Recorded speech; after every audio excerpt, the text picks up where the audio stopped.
Recording now. Hey, welcome back to the Alexandrian Codex, playing Star Trek New Horizons again. Just finished a long fucking campaign as the United Federation of Planet. Fuck that up. United Federation of Planets. And while that was fun, I have gotten a few requests on Twitch and on YouTube and somewhere else, I can't remember where, to take a look at the Borg. Now, every time it's come up, I've been like, they're easy. They're really easy. Kind of boringly easy. They reproduce really slowly, so you have to kidnap population from other planets, or assimilate population from other planets to sustain any sort of meaningful growth, which is a cool mechanic. Their technology is very, very good. Their ships are incredibly powerful. We'll see it once we get in here, but they get bonuses to damn near everything when it comes to their ships, at the cost of extreme ship cost, but they're worth it. They're fun. They're interesting. They're a really good antagonist. I worry that playing as them would, in the late game, or the very late game, leave us without a potential end game antagonist. Now, there's, like, crises in the game, but they only do so much.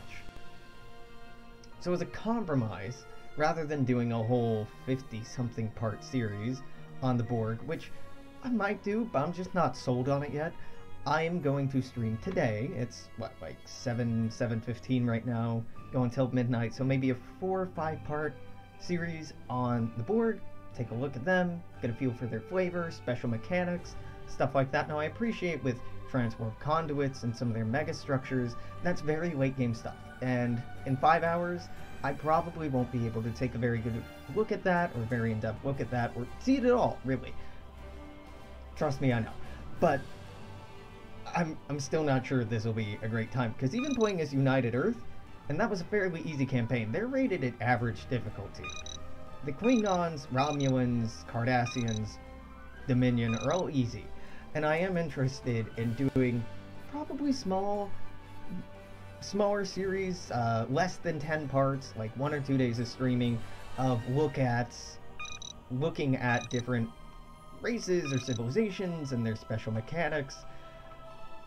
If I really like one, or if I get really good reception on one of the series, then I might blow that up into a new series. And once the new version of the mod is out, I'm probably going to go back to playing the Federation, because they're just the most developed faction in the game. But for now, let's check out the Borg. With the Borg, we have Cybernetic Imperative, a cybernetic hive mind with the sole defining goal of improving itself and finding perfection. We are assimilators. In their collective state, the Borg are utterly without mercy, driven by one will alone, the will to conquer. They're beyond redemption, beyond reason. Jean-Luc Picard. The effect of this is we cannot colonize planets. We cannot declare rivalries or engage in any form of diplomacy. Our population growth rate is drastically reduced, reducing the collective to use maturation chambers, or requiring us to use maturation chambers to overcome that drastic reduction. Unity generation is also drastically reduced, as well as the likelihood that our ships will retreat while damaged in space combat. I call bullshit on that, given how often the Borg successfully retreated from combat when we were playing as the Federation. But whatever. However, the collective may build massive unicomplex megastructures and assimilate entire planets, integrating their populations into the collective rapidly. The process of assimilation also generates a great deal of research points and unity for the collective. Now, the unity and research point bonuses that you get have diminishing returns. The first time that you incorporate a new species, you get a very, very big bonus. But subsequent times, I think up to the 3rd planet, give or take, of the new population, you'll keep getting some bonus. But after that point, the bonus will depreciate to the point where you no longer get research points at all for integrating them. And the only benefit of assimilating them is the pops themselves or the planets that they're on. We have functional architecture. Our society is renowned for its simple, yet functional architecture. There are those who would refer to this building style as boring or even depressing, but in most cases, concrete does the job just as well as any other building material. Building cost reduction of 15%, well, it's something. So cybernetic imperative also gives us a 25% governing ethics attraction. From the chaos, order; from the madness, unity; from the mindless horde, many voices, shouting clearly, each one a bright star. We can now truly be one by embracing each one of us. And we are fanatic militarists because we're the fucking Borg, so our fire rate goes up 20%. That's fairly significant. On top of all the other bonuses that we're going to get, and our army damage goes up 20%. We are quick learners, which is pretty okay. Our leaders live a very long time, and we're strong, which again, army damage plus 20%. On top of this 20%, the Borg are pretty fucking tough. They have a special ship set, which is quite nice. They're really pretty ships.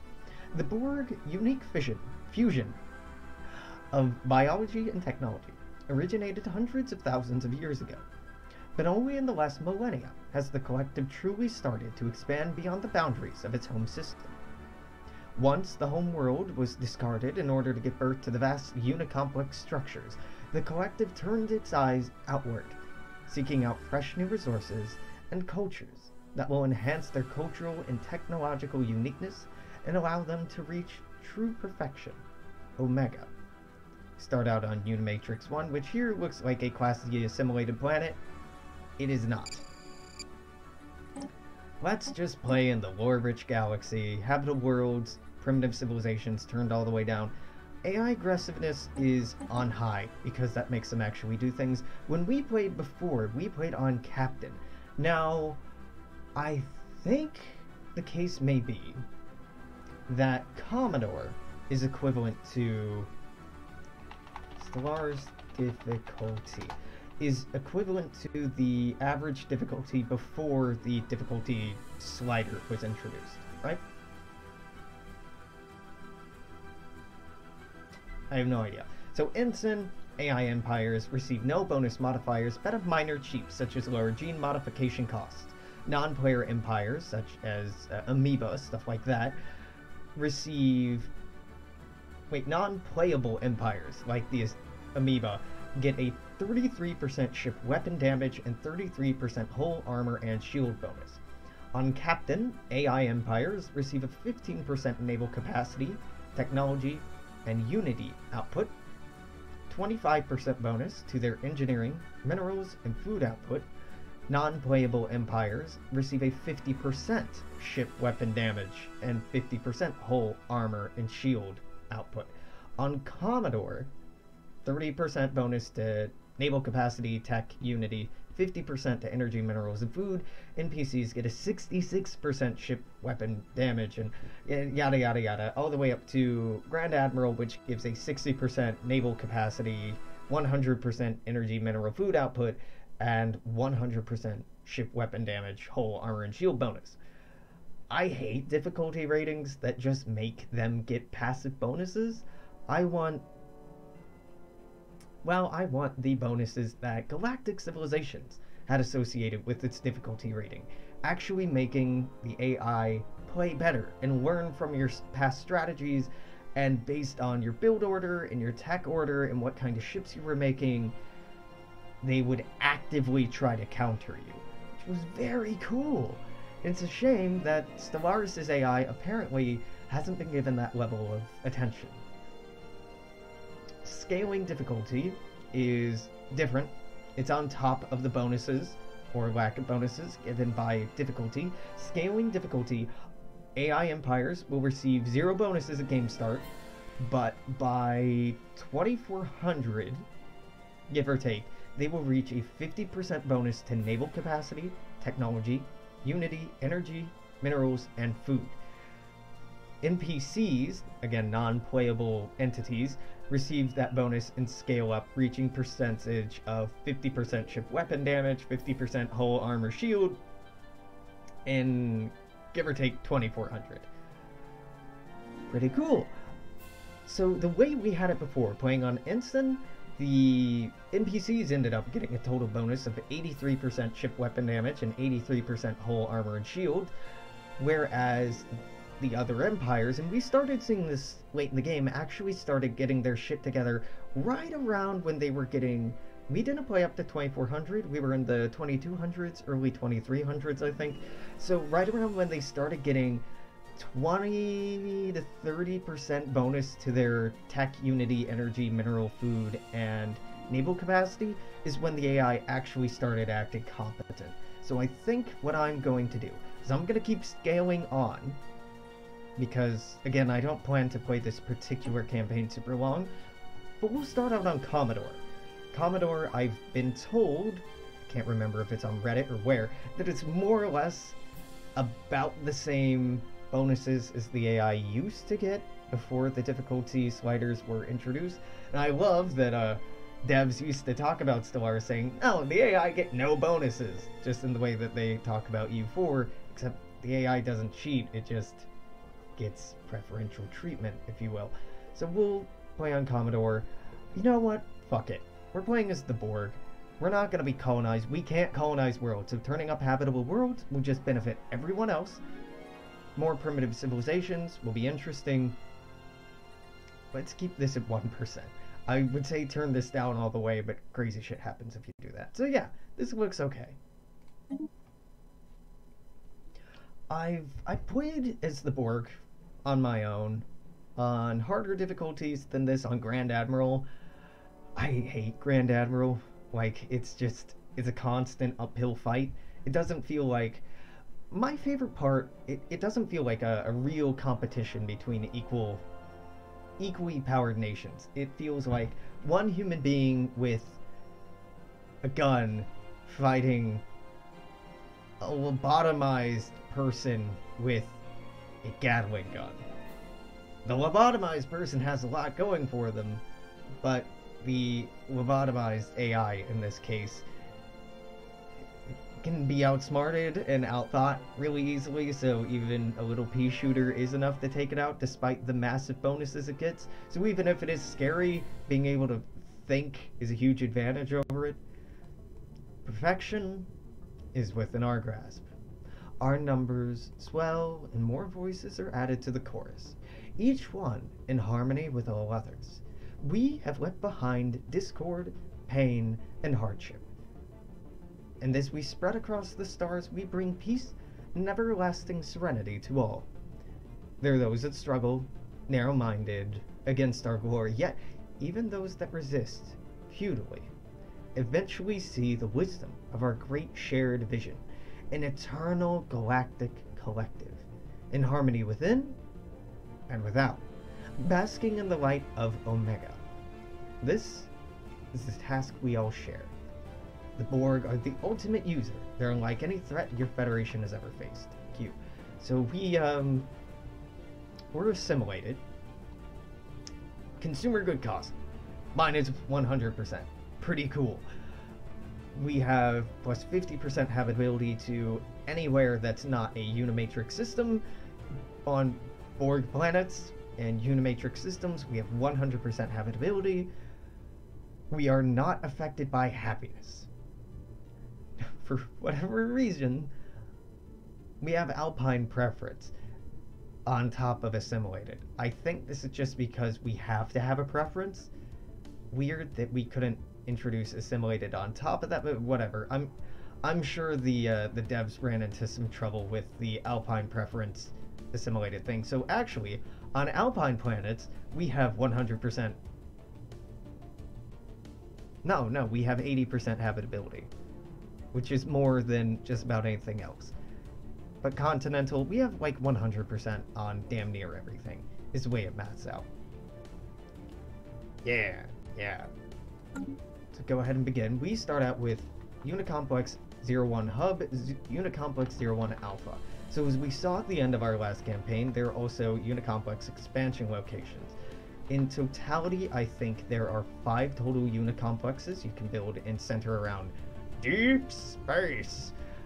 Oh, that's cool. There's a descriptor for this. The interstellar medium is composed of multiple phases, distinguished by whether matter is ionic, atomic, or molecular. in the temperature and density of the matter. Comprised primarily of hydrogen, the thermal pressure of these phases are in rough equilibrium with one another.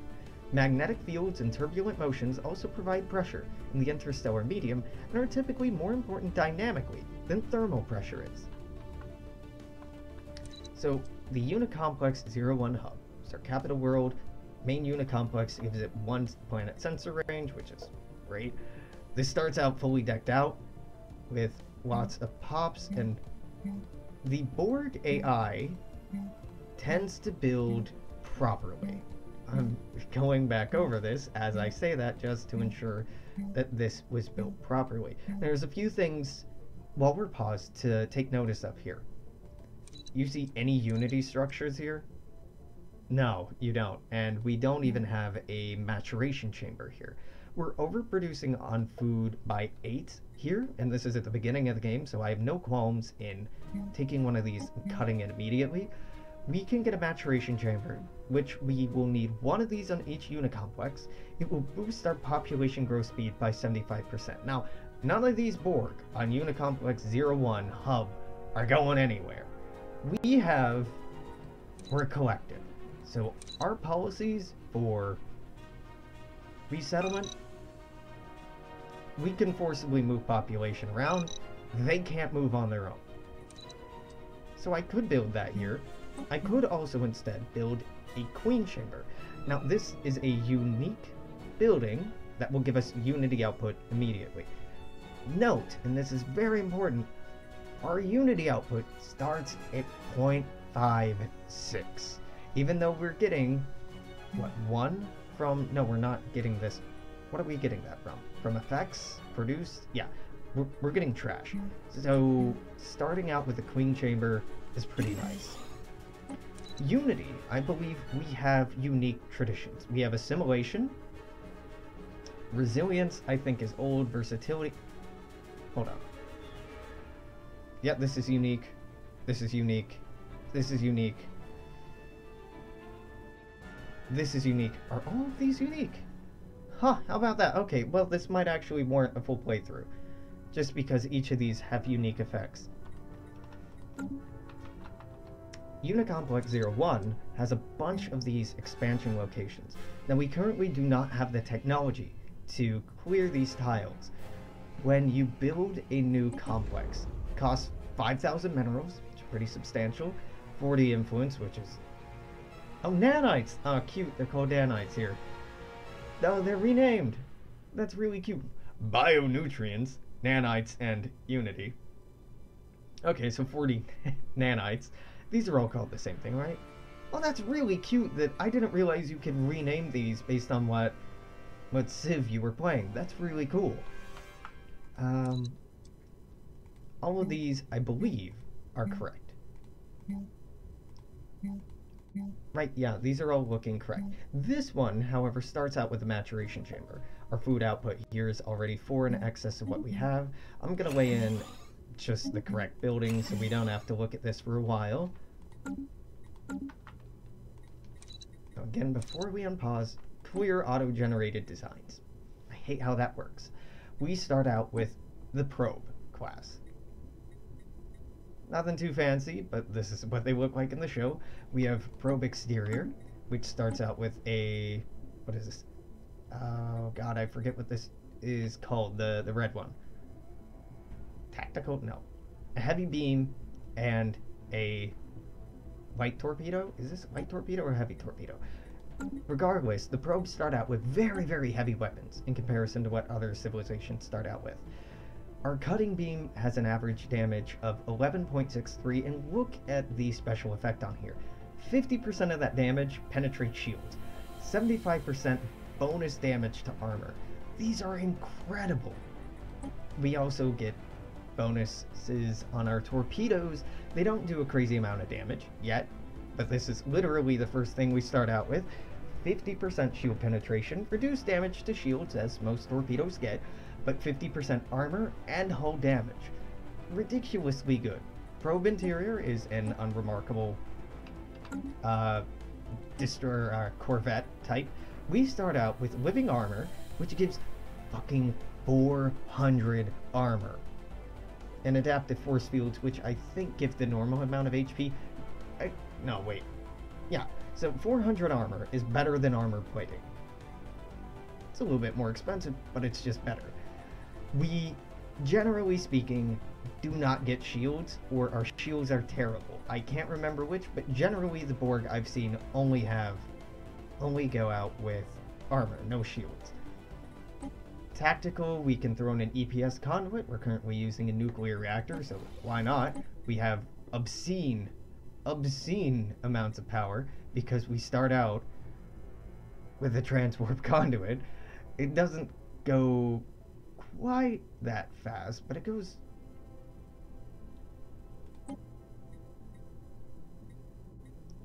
Transwarp conduit. Standard warp propulsion technology, which has been heavily modified to allow transwarp travel. Graviton coils create micro-singularities so we can normal space-subspace barrier in front of the vessel.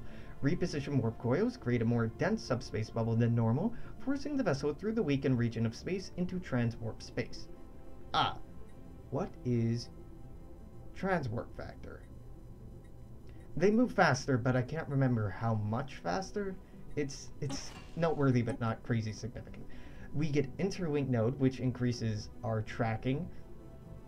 Now, interestingly, it just gives less than the secondary computer core. I think that the interlink nodes end up getting improved, but for now, secondary computer core is better.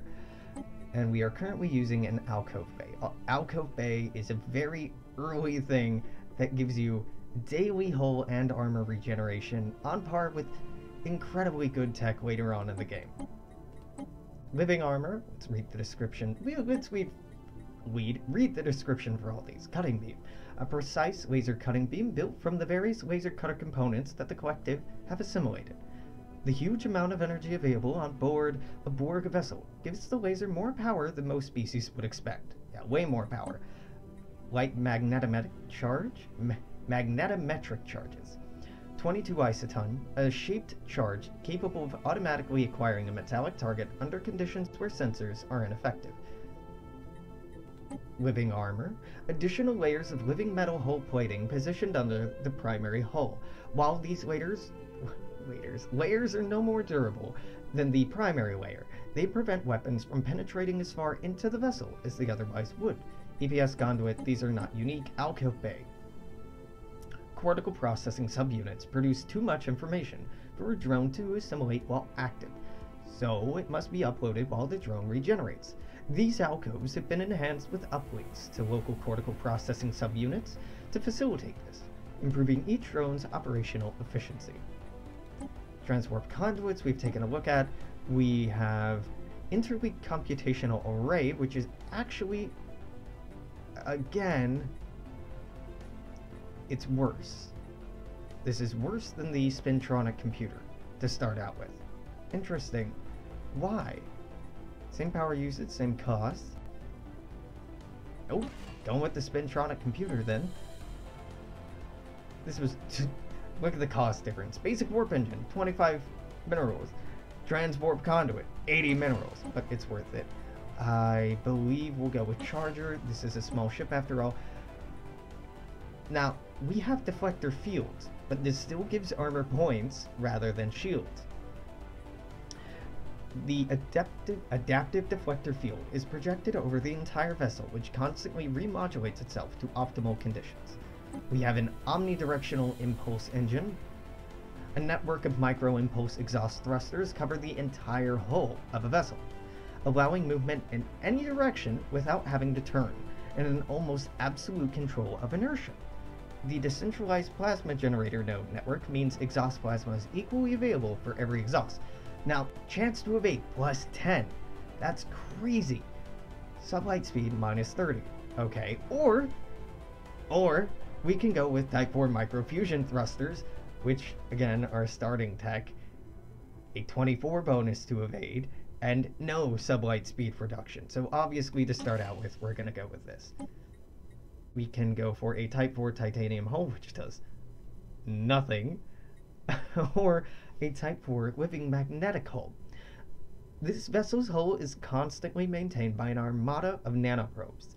They keep the superstructure at peak condition, automatically closing every microfracture and strengthening atomic bonds. Gives armor bonus, ship hull points, and ship hull points. Very good. Now let's take a look at our construction methods to see what the game tries to wean you into doing. Weapon damage bonus, hull points bonus, shield penetration, armor penetration, and armor hit points. So you hit really hard, and you can take a lot of damage too. The only downside, and it's barely a downside, is the 20% shipyard build cost. Borg ships are already expensive, that 20% on top of it just exaggerates that anymore. Even more. But Jesus Christ, they are good. Stupidly good. Now this is done. Even though this is all defaulting back to what it was, I'm not going to touch it. Construction ships, I just want to be as cheap as possible. They're already going to be annoyingly expensive. So you get adaptive force fields. Alcove Bay. That's fine. This is cheaper. Is it slower? I don't care. I'll care later on, but right now I do not care. Yeah, there we go. Better assembler. Science ships.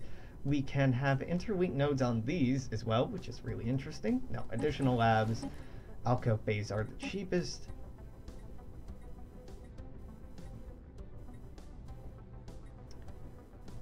I guess that. Definitely that.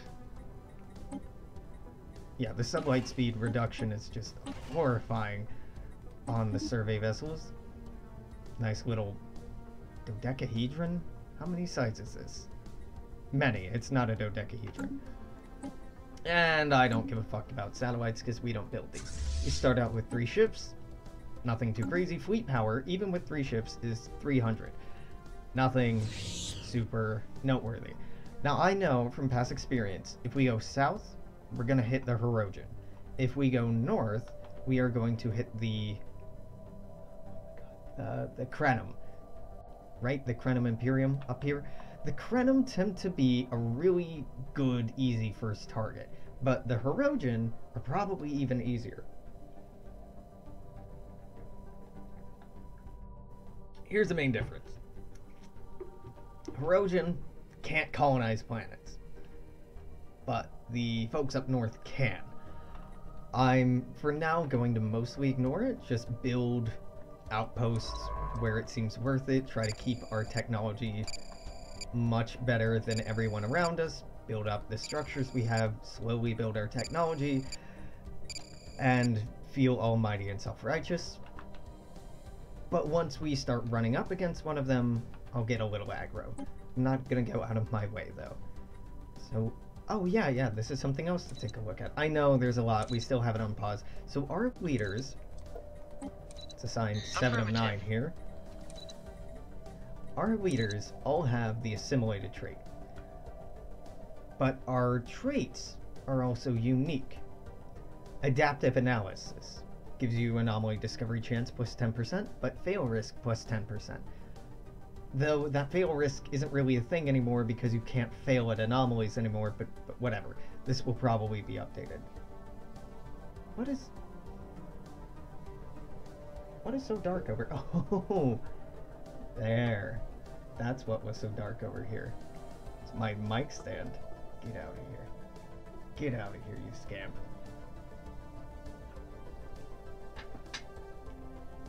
No. Wait, I was trying to turn you up. Still a little dark. Let me nitpick at this, because this will bother me if I don't. Go and here, go do this. Do do do do do do do do do do do do do do do do. Smooth. Alright, that's better. That is much better. Analysis of routines just give research bonuses and on the equivalent of maniacal. All of our leaders are good. All of our leaders. We don't get bad leaders. We don't get long-lived leaders, but we don't get bad leaders. Oh yeah, and our generals can also be admirals, and our admirals can also be generals sometimes. Oh, no. This gives a So sublight speed bonus will affect ships. Fire rate will also affect ships. Defensive army damage is if you're a defending general. I forget exactly how this works. I think these two are actually interchangeable. Yeah, it looks like it. That has the advantage of you can either use half as many of these or switch them back and forth as needed. For now, I'm just going to recruit one of you. Fire rate I really like, but sublight speed and fire rate, way better. So here's a second 7 of 9 to lead our fleet. Affirmative. And now we'll take a look at tech. I think there's policies. These are all fine. Yeah, these are all absolutely... Change that to close. Ain't nobody coming through my borders. Yeah.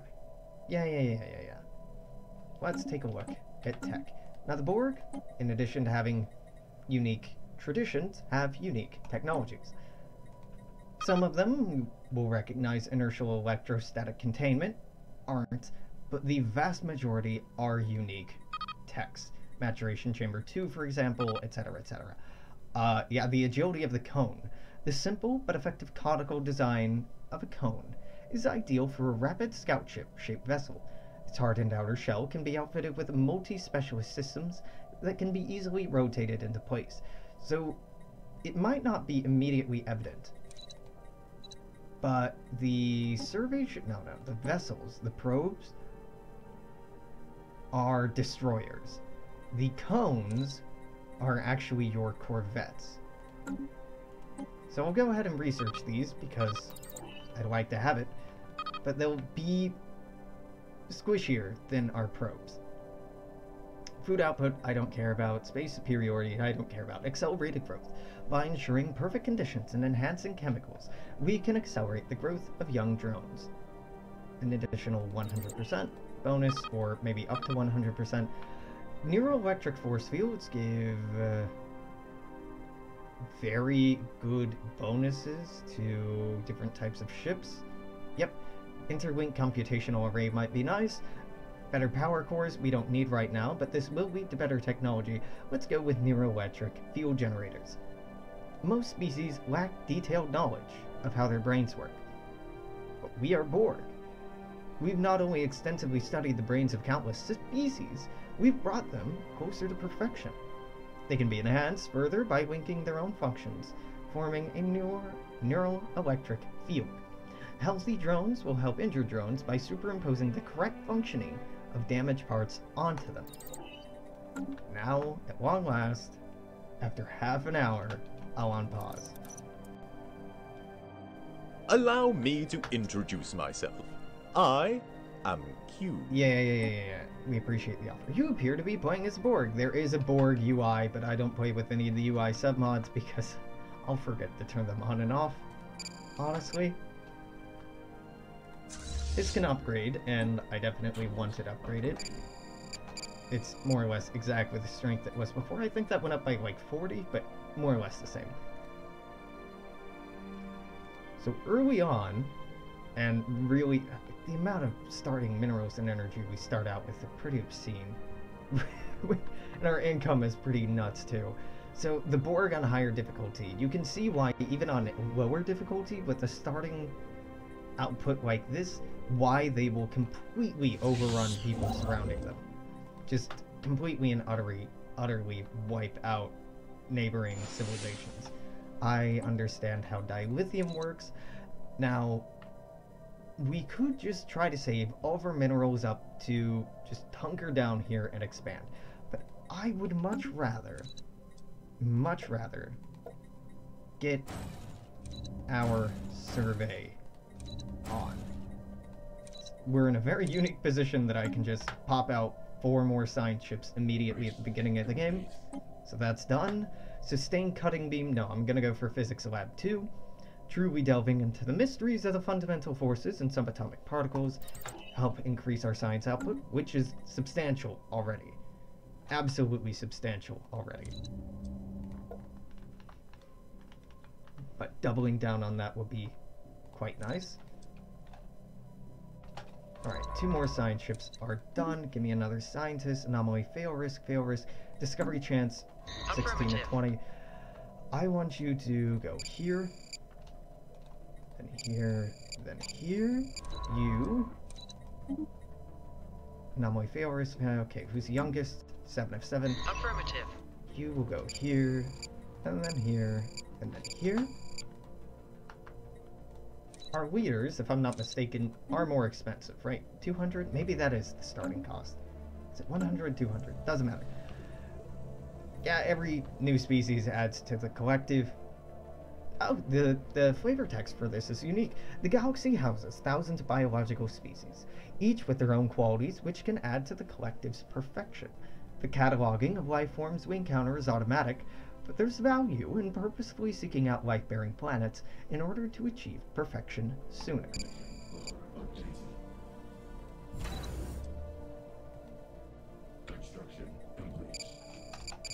There we go. You research speed, anomaly, fail risk. I will grab you. Even if we're not using you immediately, you will be helpful. Survey this, survey that, survey this. What are... You're doing that whole loop. Okay, and then you... Vessel 1211. Very distinct and unique name. You will research. Survey that, survey that, survey that. We'll have a pretty decent bubble surveyed. Maturation chambers are done, so we can upgrade that. Industrial Unicomplex expansion. Research into a vast industrial manufacturing hub connecting throughout the Unicomplex would allow for the collective to grow larger. Allows us to remove these tile blockers, which is very, very important. Omnidirectional impulse array is a better impulse drive, so I want to go for that. Omnidirectional thrusters are versatile. However, their distributive nature weakens their overall effectiveness. Several technical enhancements are being investigated, such as Avidyne reactors, but these might not be ready for an unacceptable amount of time. If a short-term solution is required, we can find a way of enlarging the existing system. It will be inefficient, but functional.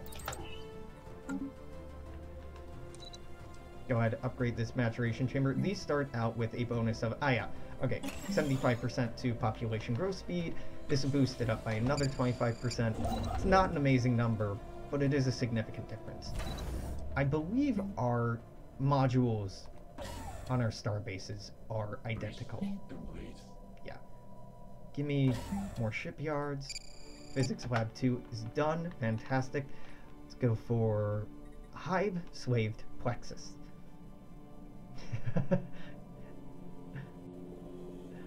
The installation of central plexuses on our vessels has led to a variety of performance improvements. At present, these plexuses are only responsible for communication between vessels. The next logical step is to move the primary Hive interlink to the plexus. This will reduce the amount of unnecessary redundant equipment aboard the vessel and improve Hive-to-vessel data integration speeds. Actually, it'll do very little at first, but it's still a good tech to pick up. So the Krenim start out right here, I think. Their homeworld is somewhere... yeah, okay.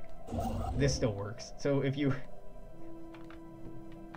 didn't know, this is a bug in Stellaris. If you click and drag over empty space and nothing happens, like we're doing here, there's no Empire down here. But if I go down here...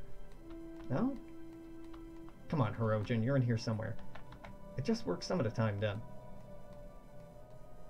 Oh, you can only grab them when they're moving system to system, I think. Here. Yeah, so when ships are traveling through warp, regardless if you can actually see them or not, the game treats it as you being able to see them.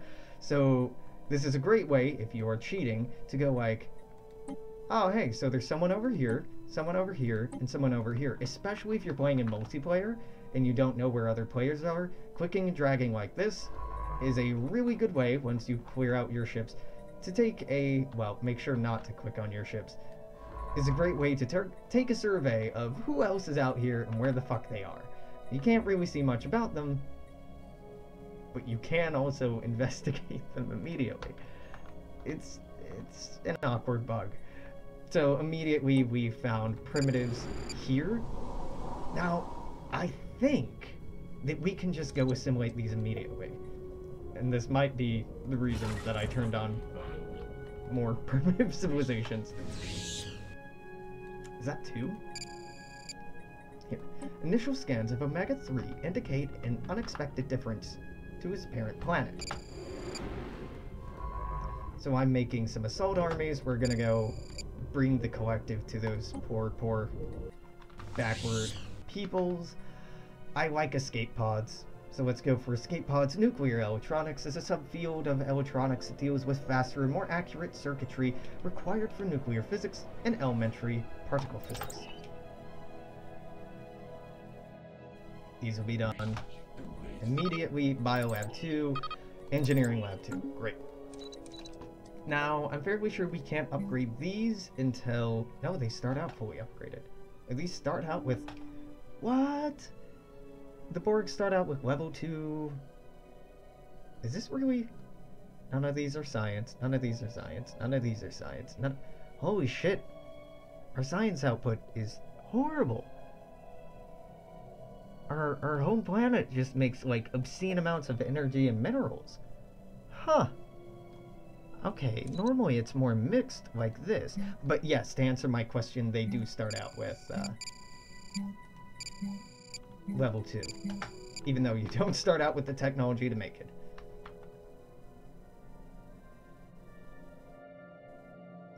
God damn, this is a lot of planets. Trying to play a galactic conquest with the dial turned all the way up would make this hell. Remember how slow it got when we still had hundreds of planets? Well, if we played through galactic conquest on this, there would be thousands of planets. Anomalous moon analysis nodes aboard vessel 0184 indicate the following scans.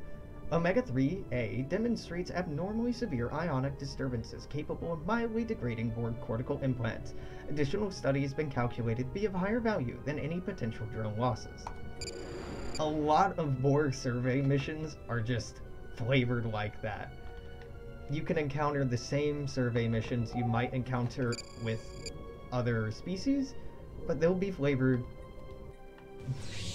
more analytically and coldly than you might be used to.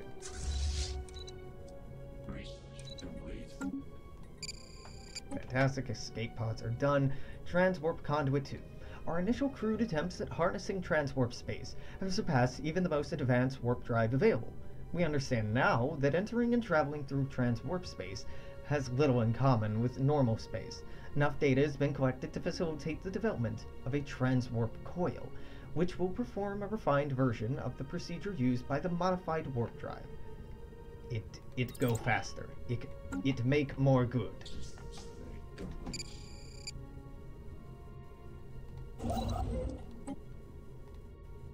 Go ahead and upgrade that while we can.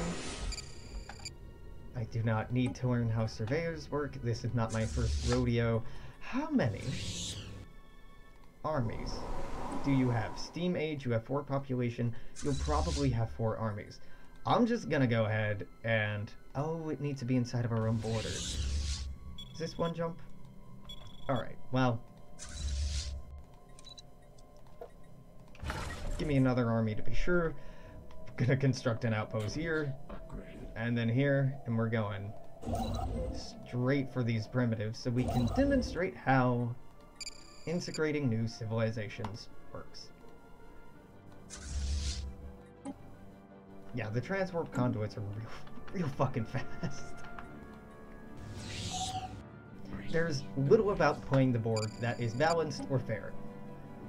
We can get despoiler drones. I do not need those. Let's get streamlined planetary bureaucracy. More core sector systems. We'll need that sooner than you think. Uranium polyweave hull. Self-repairing hulls give our vessels significant operational autonomy, allowing them to recover from moderate damage without deviating from their assignment.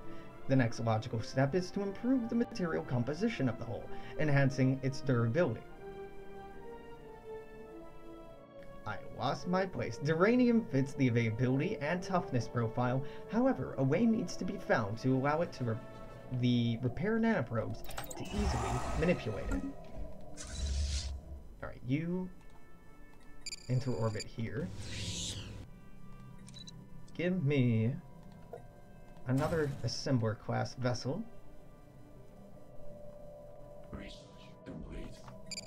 Transwarp Conduit 2 is done. Let's go for electrostatic fusion power cores.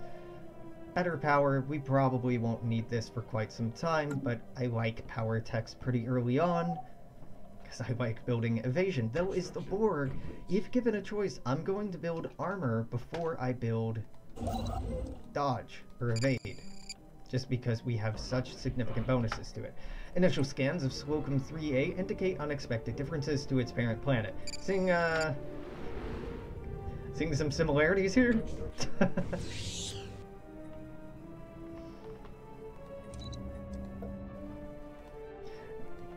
It's a hell of a bonus starting out with one fully colonized size 25 station, let alone a second one that you can start building on damn near immediately. The Borg do have some pretty distinct advantages. However, we're going to run into food output problems before too long. There's no other food tiles on here. We'll just upgrade our food. Alright. Aliens found. I don't care. I'm not going to waste society output on this. It'll just give us influence, which ain't nobody care about. Here we go. Build me an outpost here.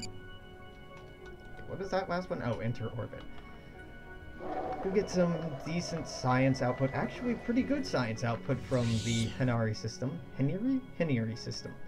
Analysis nodes aboard vessel 0996 indicate the following scans. Slocum 3 does not appear to be made up of similar material to its parent planet. This and other astronomical indicators suggest that approximately 12 billion cycles ago, Slocum 3A was a rogue planetoid, which has been caught in the primary gravity's well. In its primaries gravity well. There you go. Mystical. Oh god.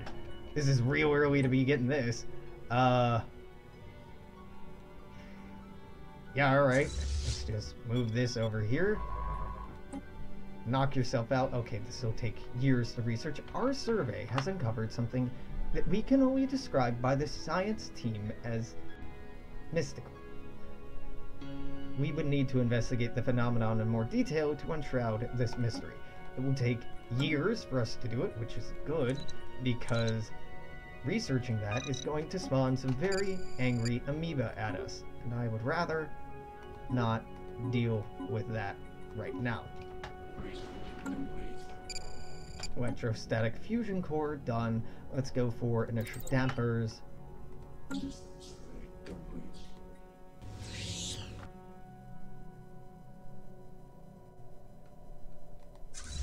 we'll try to... How much to buy one ship? A lot, right? Well, cones, again, we're seeing cones and probes are very different now. Cones are our corvettes. They have a pretty high bonus to evasion. But if we look at their hull points, it's worse. If we look at their armor points, it's worse. Their damage output, even with the best they can possibly have, is worse.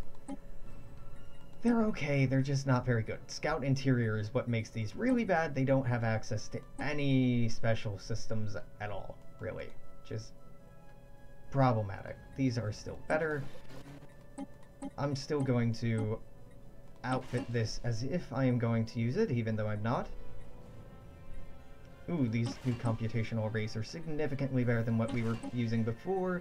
Omnidirectional impulse arrays are still garbage compared to microfusion thrusters, and better hulls are... A good design. It's like a work of art. So nuanced and with eyes that follow you across the room. It's important to... Oh god, did that sound terrible? Better hulls are... A good design. Yeah, not just me. That sounded awful. Don't know why Q is popping in and out like that. Oh, God, that sounded like pain. Okay, probe, you keep doing that. That's good. That's good. That's better. These are all fine up here. Right. These aren't better yet. No, not yet. No, they're barely the same. Delightful. That's good. This is fine. We'll go ahead and upgrade these because you are rendezvousing, but it's going to be a while before I can reinforce you, so just go and upgrade complete. Now, build me Starbase outpost here. The only stations I want to be building are mineral stations right now. Reason for that being is I want to boost our mineral output so that we can afford to field a larger fleet faster.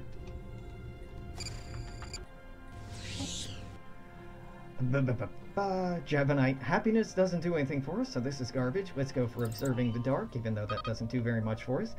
Opulent Queen Chambers gives us even more Unity output. Optimization Protocols does nothing. So long live the Queen. A Queen allows for situational improvements, and the allocation of drones. Improving her chambers is a vital step towards perfection.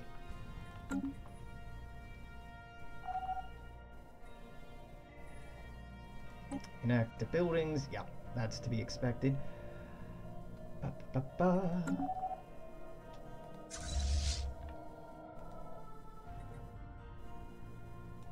Wait, are you not researching this anymore? Who the fuck is assigned to research this? Oh, you are.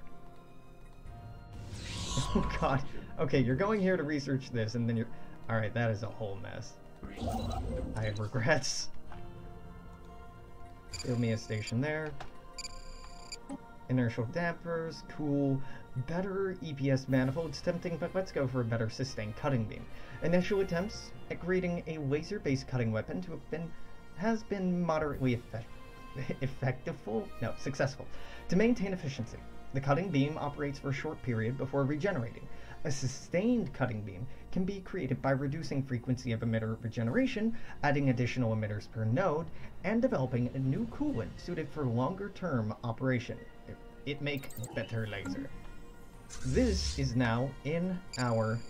Yeah, we're landing here. This is now in our space, so we can land here. Oh, they apparently have no armies. It's pretty easy.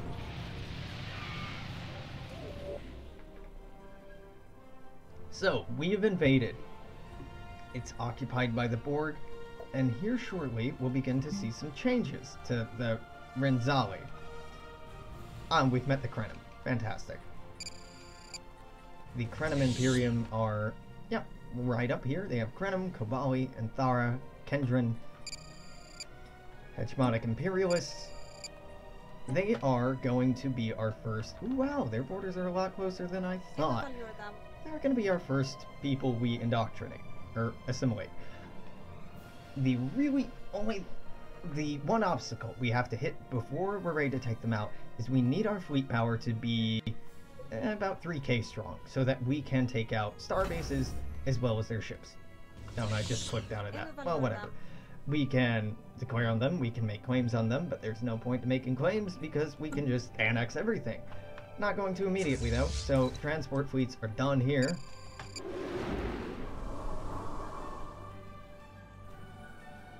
Is this gonna quit at the end of the month? You're acting like I'm at war with them. There we go! Oh wow, fuck. Okay, so immediately this turned to a Class Z assimilated planet, size 24, and we have this colony now. I'm just gonna go ahead and demolish all the structures here. We are Borg, so planetary assimilation node. Your food output's not super important. Let's get you producing food here, and here, and here. What's up with these Renzali? Hold up. Set rights. Citizenship designated unit. Living standards. No. Population controls. How do I Borgify you? Don't I automatically do that? Full upkeep. I think they get assimilated automatically? I forget. It takes a while before assimilation starts kicking in.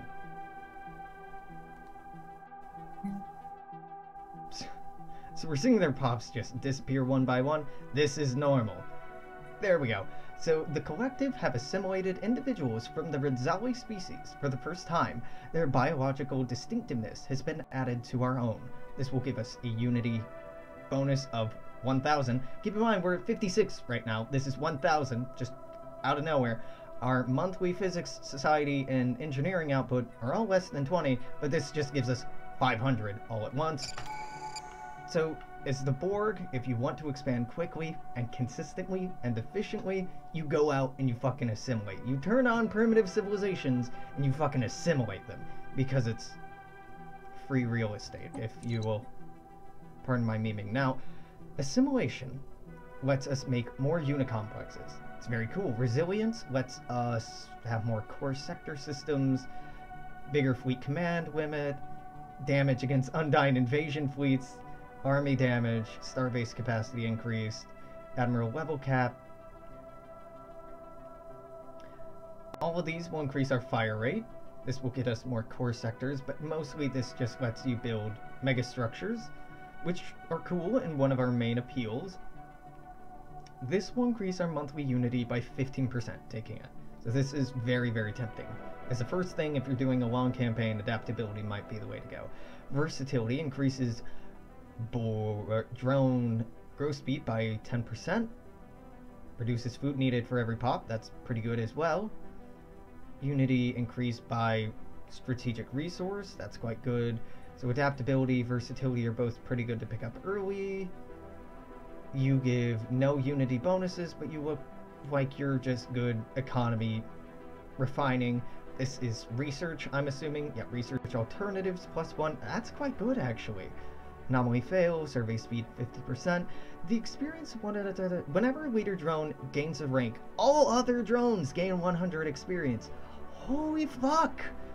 That's like ridiculously good. Synchronicity. Adopting all synchronicity gives us monthly influence +1. It makes our population grow 25% faster. Pretty good. We get a higher naval capacity.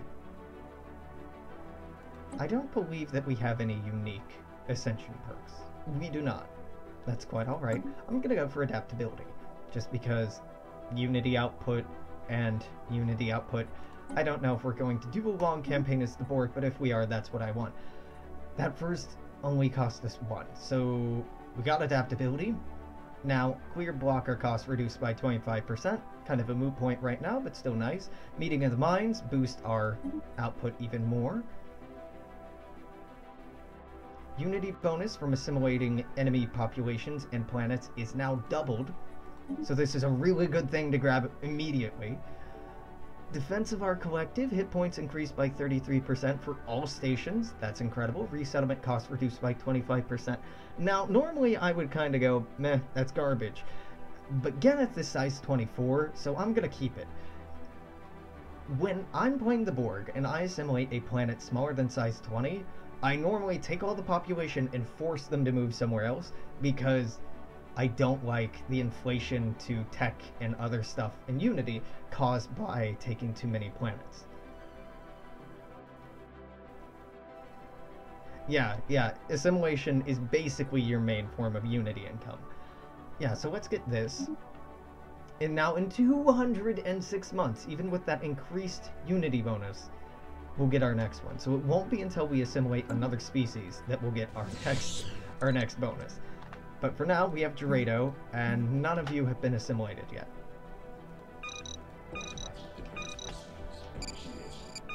Let's see, right, yeah.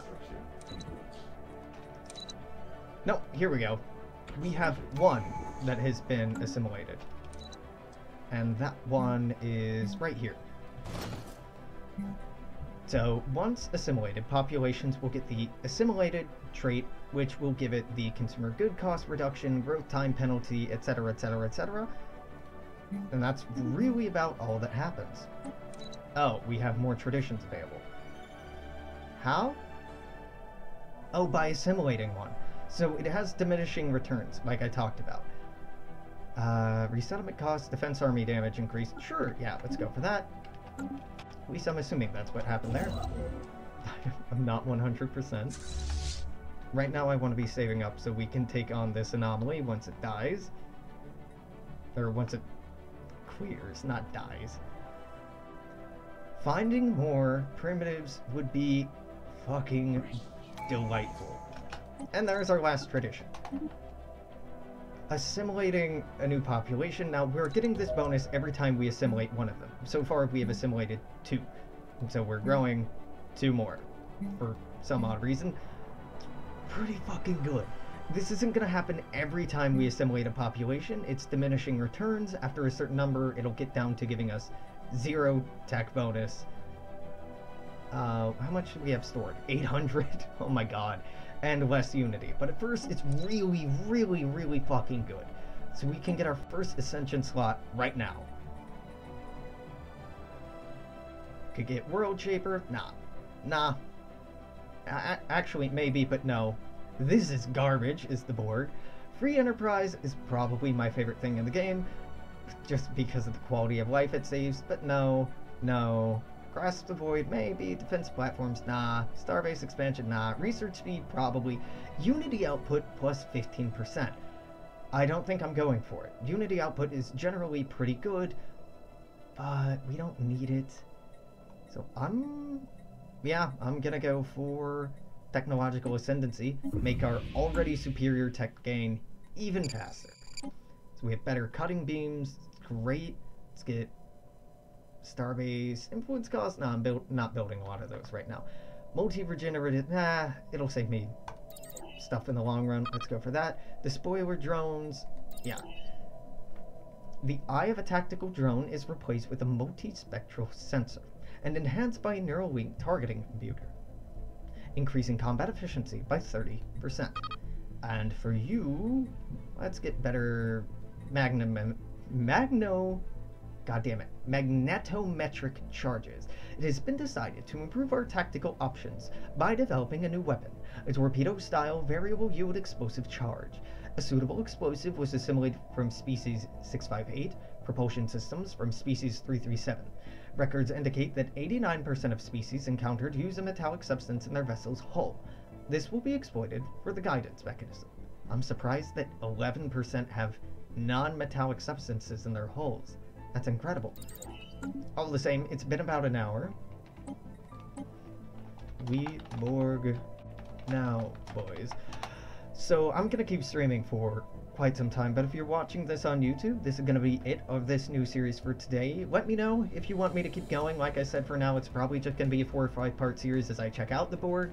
If I'm super excited about the Borg by the end, I might go and do another fucking 50-part campaign, but let me know what you think.